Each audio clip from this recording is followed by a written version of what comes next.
কেননা নারীদের জীবিকা নির্বাহ লালন পালন মানুষের মতো নয়, পশু প্রাণীর মতো। পিতামাতাও বুঝতে পারেনি যে ছেলে মেয়ে লালন পালন কিভাবে করতে হবে। জাতি সমাজও বুঝতে পারেনি যে কিভাবে ছেলে মেয়ে লালন পালন করতে হবে। এক সময় মক্তব চালু ছিল সমাজে, আলিফ বেতে সে জিম হে খে বলে পড়ত। তারপরে ধীরে ধীরে বাপ মায়ের চিন্তা ভাবনা যে আমার ছেলেকে বড় ডাক্তার করতে হবে, বড় ইঞ্জিনিয়ার করতে হবে, বিদেশে পাঠাতে হবে, পয়সা ইনকাম করতে হবে, এই সুবাদে মক্তবগুলি বিলুপ্ত হতে চলেছে। আর ছেলে মেয়ে কীভাবে লালন পালন করতে হবে তা মানুষ ভুলে গেছে। যেভাবেও লালন পালন করা প্রয়োজন মনে করেছে, তাতে ফলাফলে আছে পশু প্রাণী, গরু ছাগল, প্রতারক, ধোঁকাবাজ। আমি সূচনাতেই কথাটা বলে রাখি, তাহলে পরবর্তীতে বললে আরও ভালো হবে। সেটা হলো এই যে আপনি আপনার ছেলেটার মেধা ভালো মনে করছেন, মর্মে আপনি মনোযোগ সহকারে ছেলেকে পড়াচ্ছেন। ছেলে যেদিন মেট্রিক পরীক্ষা দেয় সেদিন 3 জন প্রাইভেট মাস্টার দিয়েছিলেন, রেজাল্ট ভালো হতে হবে। তো ভালো হলো, রেজাল্ট গোল্ডেন পেল, আপনিও খুশি, আপনার স্ত্রীও খুশি, বেশ 2 জন খুশি। এবার ছেলে ইন্টার পাস করার পরে যখন বিশ্ববিদ্যালয়ে ভর্তি হওয়ার চেষ্টা করলো, তখন সাবজেক্ট প্রতি একজন শিক্ষক রাখলেন। ফলাফলে ভালো হলো, ঢাকা বিশ্ববিদ্যালয়ে ভর্তি হলো, ভালো একটা মানগত সাবজেক্টে সুযোগ পেল। এক পর্যায়ে বড় ডাক্তার হলো। ডাক্তার এমনকি বিদেশ, লন্ডন, আমেরিকা গেল, দেশে ফিরে আসলো। দেশে ফিরে এসে ধরেন পিজি হাসপাতালের একটা বড় ডাক্তার হলো, 3 থেকে 5 লক্ষ টাকা বেতন হলো। তারপরেও কি আপনি জানেন ও ওই কোম্পানির ওষুধ লিখে যে কোম্পানি তাকে টাকা দিয়েছে? এবার আপনি বলেন আপনি আর আপনার ছেলের অবস্থা কি?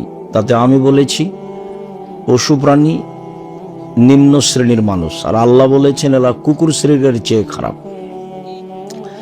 তাহলে আপনার ছেলে প্রতারক, ধোঁকাবাজ। এ তো বিদ্যা সিদ্ধা এগুলো কিছুই না, এগুলো এমনি প্রতারণা। জাতিকে ধোঁকা দিয়েছে, নিজেকে ধোঁকা দিয়েছে, বাপ মাকে ধোঁকা দিয়েছে। তার মানে আপনি ছেলে মানুষ করতেন জাতির জন্য, তা আপনি করতে পারেননি। আর যদি ভালো ইঞ্জিনিয়ার হয়, বড় ইঞ্জিনিয়ার, তাহলে চোর, রাস্তাঘাটে টাকা মারে খাই, বিল্ডিং তৈরি, রাস্তাঘাট তৈরি করতে ব্যতিক্রম 2-1টা, সেটা ভিন্ন কথা। তো তাহলে আপনি আপনার ছেলে মেয়ে লালন পালনের লক্ষ্য উদ্দেশ্যে পৌঁছিতে পারেননি, বলুন হিসাব। আর 2-1টা ছেলে যদি আপনার বিদেশে থেকে যায়, তো আব্দুল্লাহর বক্তব্য শুনে দেখেন, আমরা হচ্ছি ওদের গোলাম, দাস। তো দাসকে কোনোদিন মানুষ বড় চাকরি দেবে না।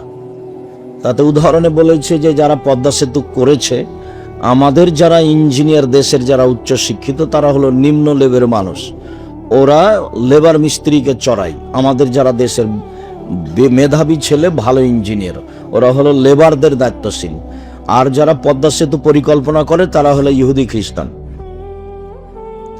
আর আমাদের বাকি ছেলেরা লেবার। তাহলে ওরা তো আমাদেরকে দাস মনে করে, বড় কাজ আমাদের দেবে না। তো আপনার ছেলেটা এখন লন্ডনে থাকে, সুইপারদের দায়িত্ব পালন করে, বেতন 5 লক্ষ টাকা। তো এখন ভাবলো যে আমি লন্ডনে আছি, বেতন 5 লক্ষ পাই, যদি আমি ঢাকা পিজি হাসপাতালের ডাক্তারও হই তো বেতন 3 লক্ষ টাকা হবে। তো খামাখা দেশে কেন যাব, 5 লক্ষ টাকা বেতন পাই, ভালোই আছি। আবার কয়দিন পরে বাপ মাকে বলছে, আব্বা আমি লন্ডনের নাগরিক। তখন বাপ মা আরো খুশি, লন্ডনের নাগরিক ছেলে, বউ তাই। তো ও যে সুইপারের দায়িত্বশীল, যারা মেথর টয়লেট পরিষ্কার করে, তো এইটাই কি আপনার লক্ষ্য উদ্দেশ্য ছেলে মানুষ করার? কি আপনি বুঝাতে চাইলেন জাতিকে, আর আপনি নিজে কি বুঝলেন? এটা তো আমার কাছে কোনোদিন ধরা পড়লো না। আমি 90 সাল থেকে মাঠে আছি, তবে আপনার লক্ষ্য উদ্দেশ্য আমি ধরতে পারিনি কোনোদিন, স্বার্থ ছাড়া। এবং আপনার বাস্তবতায় আপনার ছেলেকে আমি দেখিয়েছি বহুদিন যে আপনার বাড়ি হলো নওগাঁ জেলা, রাজশাহী অন্তর্গত নওগাঁ জেলা, সুতিরহাট বাড়ি। ছেলেটা ভালো বড় ডাক্তার, ঢাকা পিজি হাসপাতালের ডাক্তার, গ্রামের মহিলা পুরুষ তাকে ভালোবাসে। একদিন আমাদের বাড়িতে আসলো, গাড়ি থেকে নামলো, দেখলাম যে গলায় টাই আছে, প্যান্টটা টাকনোর নিচে আছে, হাতে সিগারেট আছে, দাড়ি চাঁচা আছে। এ অবস্থায় ছেলে আমার নামলো, বড় ডাক্তার। একটু পরে দেখলাম বৌমা গাড়ি থেকে নামলো, গায়ে হালকা হালকা কাপড় আছে। একটু পরে দেখলাম নাতনি গাড়ি থেকে নামলো, গায়ে তেমন কোনো কাপড় নেই। দেখি গাড়ির পিছন দিকে কুকুর আছে। তা আপনি বলেন আপনার লক্ষ্য উদ্দেশ্যটা কি? কি করলেন জীবনে? জাতিরই কি করলেন, নিজেরই কি করলেন? আমার কাছে আপনার লক্ষ্য উদ্দেশ্য কোনোদিন ধরা পড়েনি। তখন আমি নিরুপায় হয়েই বলেছি যে আপনার স্বামী স্ত্রী আর ছেলে মেয়ের অবস্থা হলো চাঁপাইনবাবগঞ্জের ভাষাতে আমও গেল, ছালাও গেল, কাঁদতে কাঁদতে দুই চোখও গেল। আর কবির ভাষায় বলেছি যে বাবু মাঝিকে বলল, মাঝি চাঁদ কেন বাড়ে কমে রে? তো মাঝি বলল, এসব কি আর আমি জানি? দেখি তোর জীবন চারা নাই মিছে। একটু পরে বাবু বলল, এই কেন বলতে পারিস? এসব কি আর আমি জানি? দেখি তোর জীবন আটা নাই মিছে। একটু পরে বাবু বলল, মাঝি বলতে পারিস এই কেন হয়? এইসব কি আর আমি জানি? দেখি তোর জীবন 12 নাই মিছে। ইতিমধ্যে বাতাস উঠেছে, নৌকা হেলে উঠেছে। তখন মাঝি বলছে, বাবু সাঁতার জানো বাবু? তখন বাবু বলছে, না রে মাঝি, না আমি তো সাঁতার জানি না। তখন মাঝি বলছে, এখন দেখি বাবু তোর জীবন 16 আনাই মিছে। আপনার ছেলে মেয়েকে আমি কুকুর শ্রীগালের মতো মনে করি, পশু প্রাণীর মতো মনে করি, ইতর শ্রেণীর, নিম্ন শ্রেণীর। কি করতে পারে ও জাতির? কি করবে ও? আল্লাহ তাআলা বলছেন, বুঝে না ওরা, অন্তর আছে বুঝে না, দেখেও দেখে না ওরা, চক্ষু আছে দেখে না, শোনেও শোনে না ওরা, কান আছে শোনে না। উলাইকা কালানাম, তারা পশু প্রাণীর মতো, তারা গরু ছাগলের মতো, তারা কুকুর শ্রীগালের মতো, বালহুমাজাল বরং তার চেয়ে খারাপ। আল্লাহ বলছেন ওরা কুকুর শ্রীগালের মতো। আপনার ছেলে ঘুম থেকে উঠে গিয়ে মায়ের দুধ ছেড়ে স্কুলে গিয়ে বলে, ও কালিমা তোমার আকাশ, ও কালিমা তোমার বাতাস। কালিমার আকাশ, কালিমার বাতাস। আপনার ছেলের জন্মসূত্রই শিরক, और विद्या सूत्रे शिरक, और शिक्षक मुशरिक, और शिक्षिका मुशरिक, और बाप मुशरिक, और মা মুশরিক, और 14 গোষ্ঠী মুশরিক। ও তো একটা হিন্দুর পরিবেশে বসবাস করে, ও জাতির কি করতে পারে? ঠাকুর হচ্ছে জাতির শত্রু, ঠাকুর ঢাকা বিশ্ববিদ্যালয়ের শত্রু, ঠাকুর বাঙালিদের শত্রু, ঠাকুর মুসলমানের শত্রু। ভারত বাংলাদেশ পাকিস্তানের যেদিন মুসলমানেরা ইংরেজদের হাতে নির্যাতিত, সেদিন ঠাকুর লন্ডনে মুচ পাকাই। আর সেই ঠাকুরের গান আমার ছেলে বলে, আমি আব্দুর রাজ্জাক বিন ইউসুফ আমার দেহে শ্বাস থাকাকালীন আমার ছেলে মেয়েকে গান বলতে দেব না। 90 সাল থেকে এখন পর্যন্ত দিনই প্রশ্নই আসে না। ছেলেকে কবর দিয়ে বলবো যে জাতির জন্য আমার ছেলে মানুষ করছে, এটা হতে পারে না। শেষ পর্যন্ত আপনার ছেলে হয়েছে ধোঁকাবাজ, না হয় প্রতারক, ওর জন্মসূত্রে শিরক। কি করতে পারে জাতিরও? আপনার ছেলে কোনোদিন বলেছে ঠাকুরের গান কেন দেশে? আপনার ছেলের শিক্ষক কোনোদিন বলেছে? আপনি কোনোদিন বলেছেন? আমি তো এটা চাইনি কোনোদিন, যার কারণে আপনাকে আমি কোনোদিন শিক্ষিত মানুষ মনেও করতে পারিনি। সূত্র থেকেই বল, আল্লাহ তাআলা বলছেন, পিতাকে বলে বিবাহ করো। কোর্টের বিবাহ বাতিল, কোর্টের বিবাহ বাতিল, কোর্টের বিবাহ বাতিল, কাজী অফিসের বিবাহ বাতিল। যদি ওর 10টা ছেলে জন্ম নেয় কোর্টের বিবাহে, তো 10টা ছেলে জারদ সন্তান, অবৈধ সন্তান। দেখি কোন মায়ের বেটা কথা হিলাতে পারে?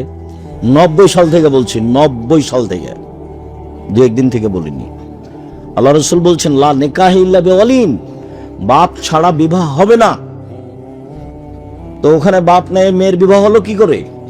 কে বিবাহ দিল? ওর খালা বলেছে যে তোর বাপ তো বিবাহ দিবে না, ছেলে খুব ভালো, চলে আমি বিবাহ দিয়ে দিচ্ছি।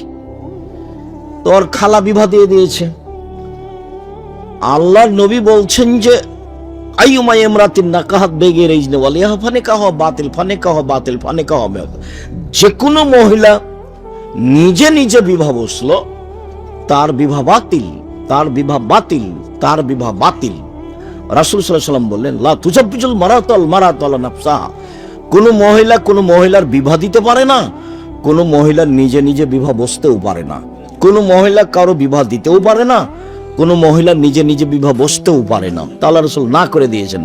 তো খালা কখন কখন পুরুষ মানুষ হয়ে গেল যে খালা বোনের ছেলে মেয়েকে ডাকছে দিয়ে বিবাহ দিয়ে দিল, ভালো কথা তো। ফুফু কখন কখন পুরুষ মানুষ হয়ে গেছে যে ভাতিজির বিবাহ দিয়ে দিল বাপ ছাড়াই, অবাক কথা। বাপ বেঁচে থাকলে দাদা বিবাহ দিতে পারে না, জ্যাঠো বিবাহ দিতে পারে না, খালা কিভাবে ঢুকলো, ফুফু কিভাবে ঢুকলো? বললেই হবে ধর্ম একজনের কথা দিয়ে চলে, যার নাম মুহাম্মদ সাল্লাল্লাহু আলাইহি সাল্লাম। পৃথিবীর কোনো মানুষ দিয়ে কথা চলে না, ধর্ম চলে না। পৃথিবীর কোনো মানুষ দিয়ে ধর্ম চলে না। উমর রাদিয়াল্লাহু তাআলা আনহু দিয়ে ধর্ম চলে না। পৃথিবীর ব্যতিক্রম মানুষ উমর, যিনি রাস্তায় হাঁটলে শয়তান রাস্তাতে থাকতো না। রাসূল সাল্লাল্লাহু আলাইহি ওয়াসাল্লাম বলছেন, উমর ওই যে দেখো শয়তান পালাচ্ছে, তোমাকে দেখে পালাচ্ছে।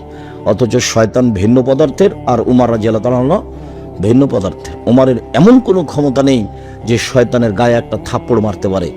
উমরের ঈমানের এত দাপট, উমরের ঈমানের এত দাপট, উমর রাদিয়াল্লাহু তাআলা আনহুর ঈমানের এত দাপট যে ভিন্ন পদার্থের বস্তু শয়তান রাস্তা ছেড়ে দেয়। আল্লাহ নবী বলছেন, আমার পরে কেউ নবী হলে উমর হতো, এরপরে উমরের কোনো কথা শরীয়তে চলবে না। পীর তো বহু দূরের কথা, বুজুর্গানের দিন তো বহু দূরের কথা। কোর্টের বিবাহ বাতিল, কোর্টের বিবাহ বাতিল, কোর্টের বিবাহ বাতিল। রাসূল সাল্লাল্লাহু আলাইহি ওয়াসাল্লাম বলছেন যে তুমি তোমার অভিভাবক পিতাকে বলে বিবাহ করো এবং মোহর দিয়ে দাও। রাসূল সাল্লাল্লাহু আলাইহি ওয়াসাল্লাম বিদায় হজের ঐতিহাসিক ভাষণে বললেন, পৃথিবীর মানুষ, তোমরা তোমাদের স্ত্রীদেরকে আল্লাহর নিরাপত্তায় নিয়ে এসেছ। সার্বক্ষণিক তোমাকে পাহারা দিয়ে তাকে নিরাপদে রাখতে হবে, এটা তোমার জিম্মেদারি। পৃথিবীর মানুষ, তোমরা স্ত্রীদেরকে আল্লাহর কালেমা কোরআন তেলাওয়াত করে খুতবা পড়ে বিবাহ করে নিয়ে এসেছ, নিরাপত্তার দায়িত্বে তোমরা।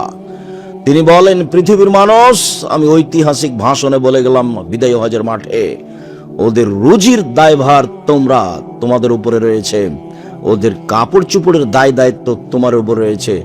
রিস্ক হন না, কিসওয়াত হন না, তাদের রুজি এবং তাদের পোশাক আদি তোমাদের জিম্মেদারিতে রয়েছে। মহিলা কিভাবে বুঝলো যে আমাকে এস্টাবলিশড হতে হবে? মেয়েটা কিভাবে বুঝলো? কে ওকে বুঝালো? কে ওকে বললো তুই পশু প্রাণী হয়ে ঘুরে বেড়া, ল্যাংটা হয়ে ঘুরে বেড়া, পয়সা ইনকাম কর? আমি তো বেগম রোকেয়াকে শিক্ষিতা মহিলা মনে করিনি, কোনোদিন করিনি। আপনি করছেন, তা আমার করার কি আছে? আপনাকে ঘটনা হয়তো বা পাটনা ট্রেন স্টেশনে হতে পারে, ঘটনা আমার ধারণা। আমি তখন বলেছি নওগাঁ সান্তাহার ট্রেন স্টেশন দিয়ে, কথার কথা, যে নওগাঁ জেলার কিছু পর্দাশীল মহিলা হজ করতে যাবে, তো ঢাকা যাবে। তখন ওরা ট্রেন স্টেশনে গেছে, ওর দেবর ভাসুর বাপ চাচা কেউ পর্দা বেশি করে, তো একটা বড় চাদর দিয়ে ঢেকে রেখেছে সবটিকে, 4-5 জন আছে। তখন টিকিট মাস্টার একটু প্ল্যাটফর্ম দেখছে তদন্ত করে কোথায় কি পড়ে আছে। তো এক জায়গাতে মনে করছে যে কাপড় দিয়ে ঢাকা আছে, তো টিকিট মাস্টার মনে করছে যে এগুলো মনে হয় কিছু বস্তা। তখন পা দিয়ে এভাবে লাথি মারছে, কি বস্তা এগুলো, কিসের বস্তা এগুলো? পা দিয়ে লাথি মারা দেখাচ্ছে। বেগম রোকেয়া পর্দা দেখাচ্ছে, পরনের নিন্দা করছে। বই পড়েন আপনি, কেন হবো অবরোধবাসিনী, বইয়ের নাম কি? কেন হবো অবরোধবাসী? আপনি পড়ে দেখেন। জাতিকে ধ্বংস করে যে সে কি করে জাতির কল্যাণকামী হতে পারে? অসম্ভব।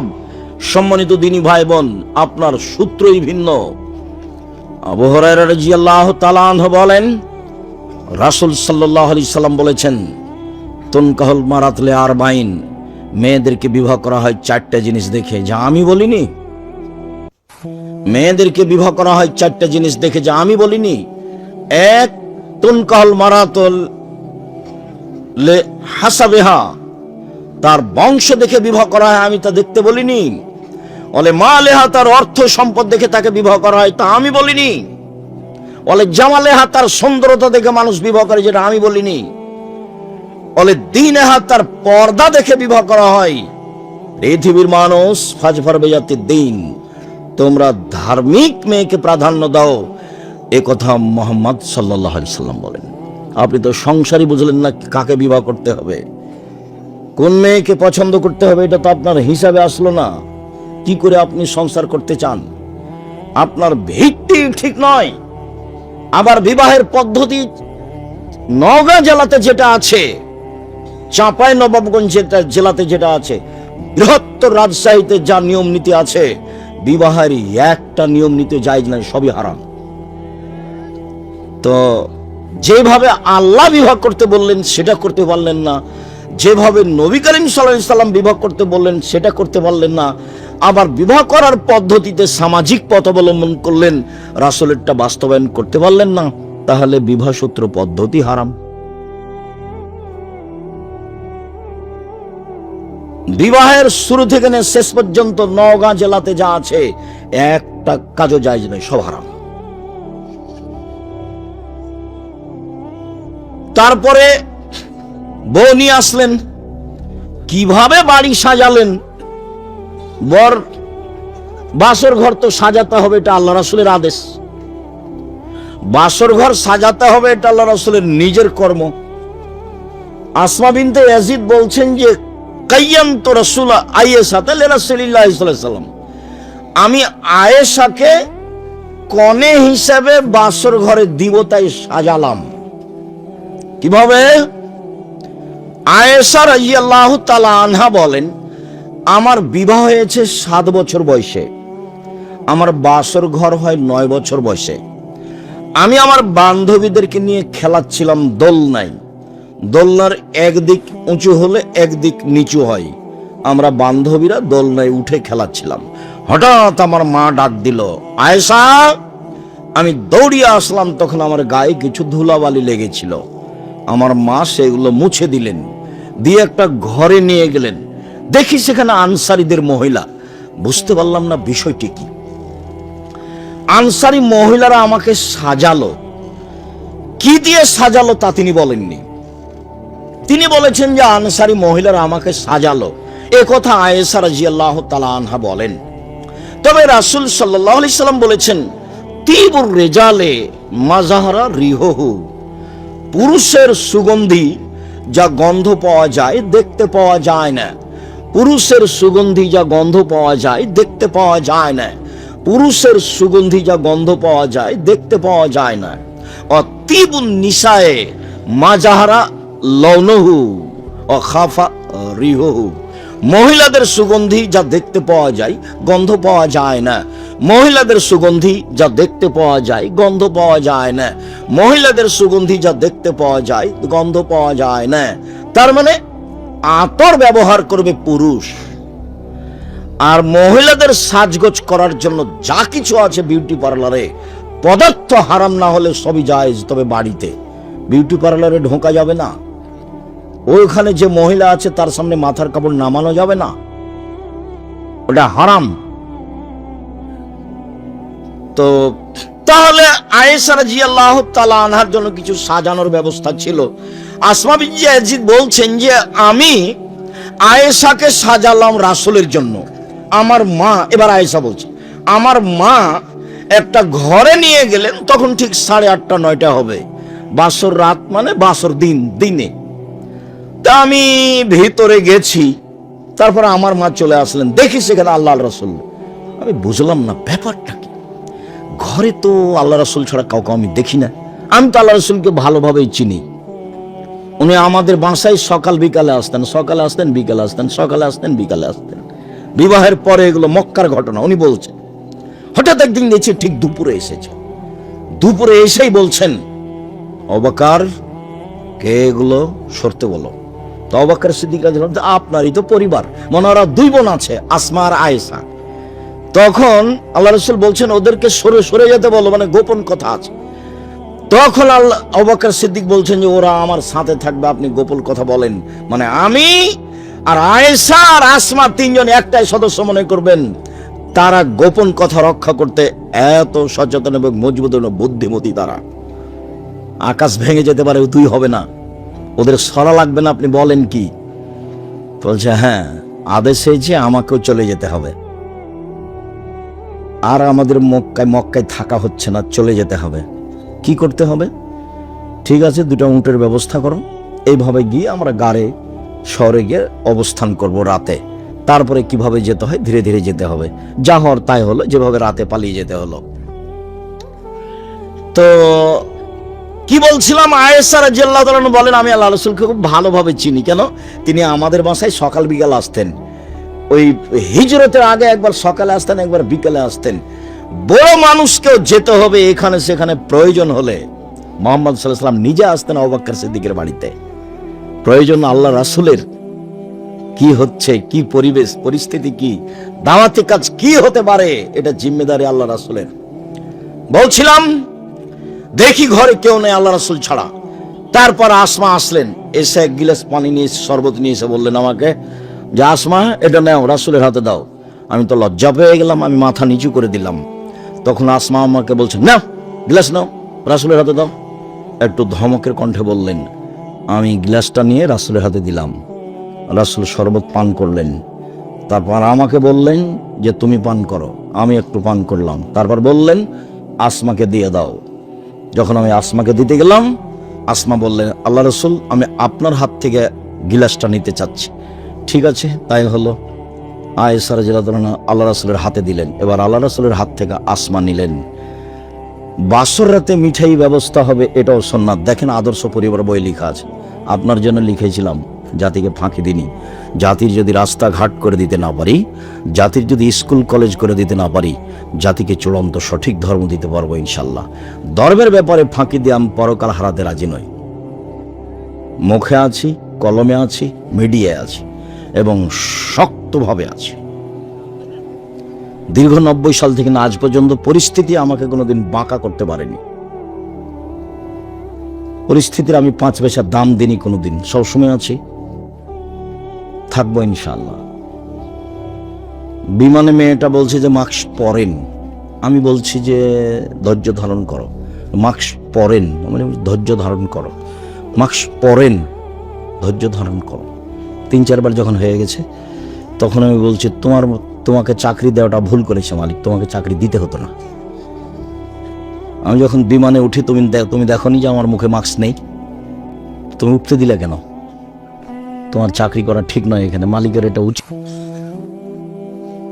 মাস্ক দিয়ে আমি আব্দুর রাজ্জাক বিন ইউসুফ ভাগ্য বাড়াই না, তাতে আমি রাজি নই। মাস্ক ব্যবহার করে ভাগ্য আমি বাড়াবো না। ঢাকায় অসুস্থ লোককে দেখতে গেছি করোনায়। তোরা 2 ভাই বোন আছে, লোকের একটা ছেলের একটা মেয়ে, ওর বড়।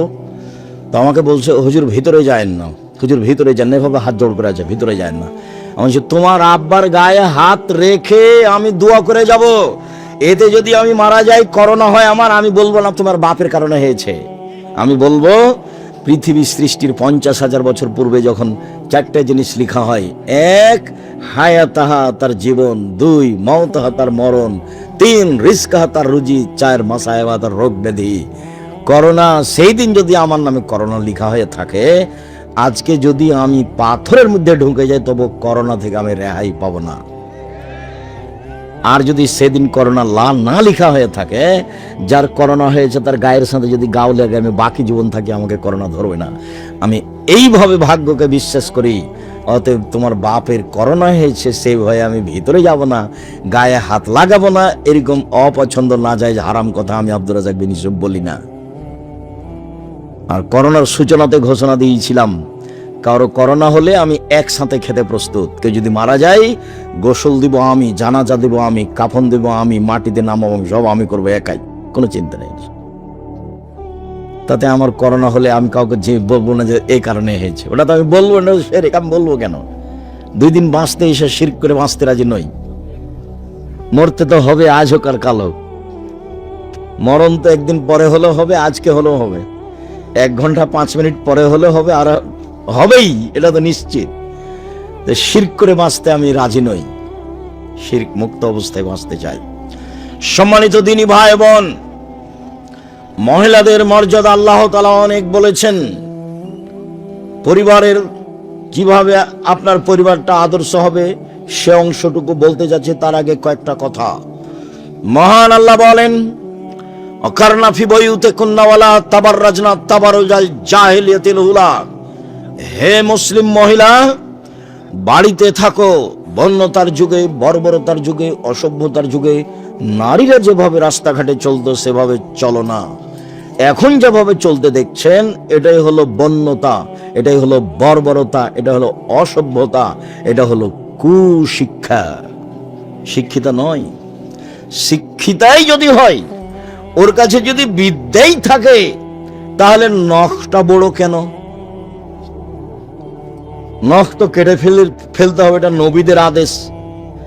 নখটাতে নেল পালিশ কেন? ইহুদি খ্রিস্টানদের পতিতালয়ের মেয়েদের বৈশিষ্ট্য হচ্ছে নখে নেল পালিশ দেওয়া। ইহুদি খ্রিস্টানদের পতিতালয়ের মেয়েদের বৈশিষ্ট্য হচ্ছে নখে নেল পালিশ দেওয়া। ওর নখটা বড় কেন? ভরু তুলে চিকন করলো কেন? ও যদি শিক্ষিতাই হয় তাহলে দাঁত ছিলে চিকন করলো কেন? এগুলো তো সব অভিশাপ। রাসূল সাল্লাল্লাহু আলাইহি ওয়াসাল্লাম বলছেন, শুনো, গায়ে উল্কি করে যারা, ট্যাটু চিহ্ন করে যারা, তাদের উপরে অভিশাপ।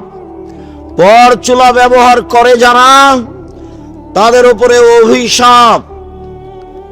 ভুরু তুলে চিকন করে যারা, তাদের উপরে অভিশাপ। দাঁত ছিলে চিকন করে যারা, তাদের উপরে অভিশাপ। পুরুষের পোশাক, জুতা স্যান্ডেল শার্ট প্যান্ট কোট পরে যারা, তাদের উপরে অভিশাপ। পুরুষের পোশাক পরে যারা, তাদের উপরে অভিশাপ, এরা জান্নাতে যাবে না। তে সবকিছু করলো, তারপরে ও শিক্ষিতা, অবাক কথা।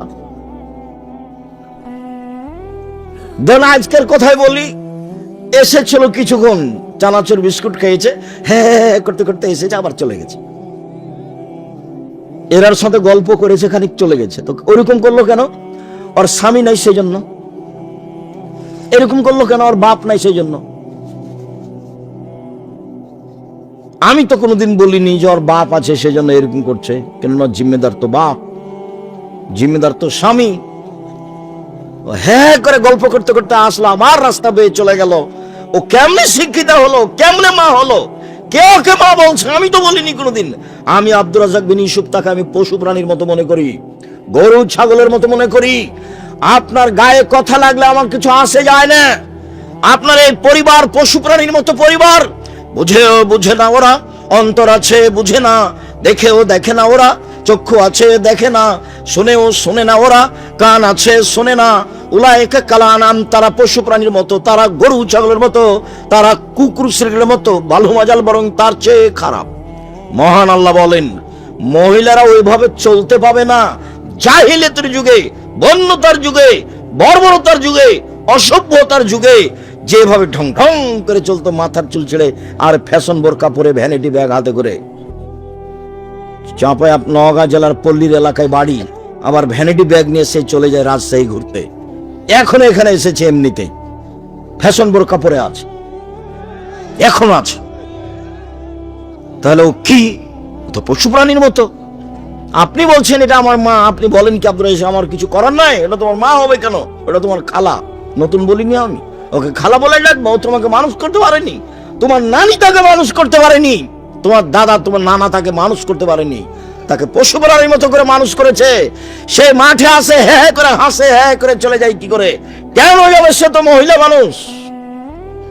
তাকে তো রাসূল সাল্লাল্লাহু আলাইহি ওয়াসাল্লাম কঠোর ভাবে বাড়ি থেকে বের হতে নিষেধ করেছেন। তিনি বলেছেন, ইয়া আইয়ুহান নবী কুল্লি আজওয়াজিকা ওয়া বানাতিকা নিসাইল মুমিনিনা ইউদরিনা আলাইহিন্না মিন জালাবিবিহিন্না। মুহাম্মদ সাল্লাল্লাহু আলাইহি সাল্লাম, আপনি আপনার স্ত্রীদেরকে, মেয়েদেরকে, জাতির মেয়েদেরকে বলে দেন, তারা যখন বাড়ি থেকে বের হবে তখন তারা গায়ে ভালো বড় চাদর দিয়ে শরীর ঢেকে, মুখমণ্ডল ঢেকে চলার মতো গতি রেখে তারা চলবে। এটা আদেশ, যাতে করে রাস্তার মানুষ তাকে উত্ত্যক্ত করতে না পারে। মহান আল্লাহ তাকে আদেশ করেন। আল্লাহ বলেন, ওকুল্লিল মুমিনাত ইয়াগযুযু আবসারাহিন্না